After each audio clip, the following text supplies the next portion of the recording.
Après des mois de suspension, le point de presse du gouvernement a repris du service ce 30 mars 2023.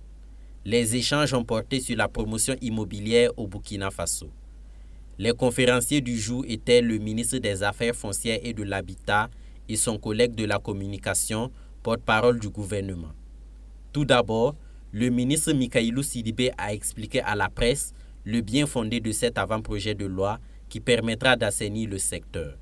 Le gouvernement de la transition affiche clairement sa volonté d'assainir la pratique de l'activité de promotion immobilière et de mettre un terme aux graves dérives constatées jusque-là. Autrement dit, l'adoption de cette nouvelle loi contribuera à lutter contre l'accaparement des terres, à assurer une meilleure gestion du foncier national et à préserver les terres cultivables pour les générations actuelles et futures. Selon cet avant-projet de loi, les opérations d'urbanisation comme les lotissements seront désormais menées par les autorités.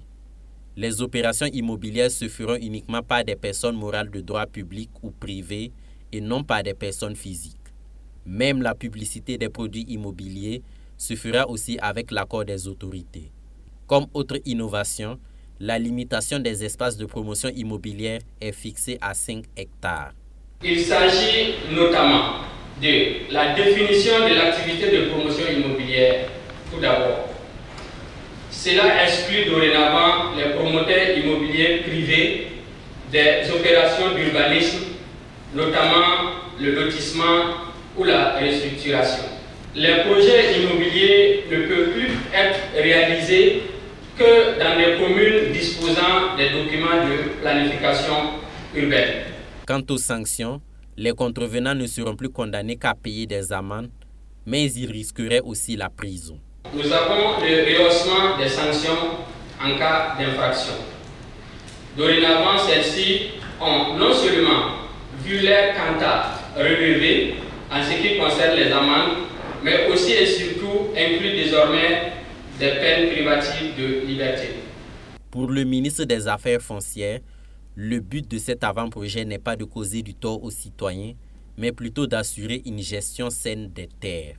Cela pour désamorcer une éventuelle crise foncière qui menace le Burkina Faso. Il a ainsi sollicité l'accompagnement des médias pour diffuser la bonne information auprès du public.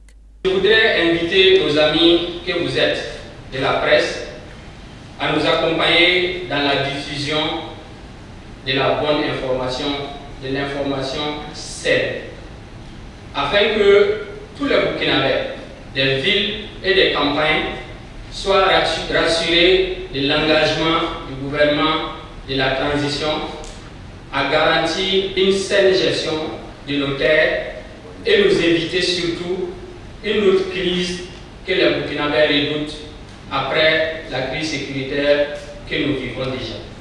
La suspension de la télévision France 24 était aussi sur la table des échanges. Selon le porte-parole du gouvernement, les autorités ne sauraient cautionner l'apologie du terrorisme, comme l'a fait ce média en tendant son micro à un chef terroriste. Dorénavant, tout média qui emboîterait le pas de France 24 subira la furie du gouvernement de la transition.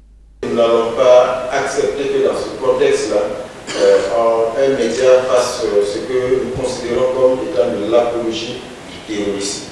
Parce que tout simplement, les leaders de ACMI, toujours recherchés, que personne n'arrive à localiser, y compris dans les pays d'origine de ces médias, qui rassurent pourtant avoir déployé tous les moyens techniques et technologiques. On voit que les journalistes sont beaucoup plus efficaces que les services de renseignement dans ces pays et arrivent à entrer en contact avec les leaders terroristes auxquels ils ouvrent donc leurs antennes pour propager l'idéologie terroriste, l'idéologie de la violence, l'idéologie de la division.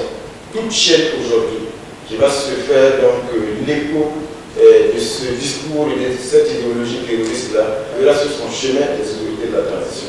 Jean-Emmanuel Ouedraogo a rassuré les journalistes que la suspension de France 24 ne constitue en aucun cas une remise en cause de la liberté d'expression au Burkina Faso.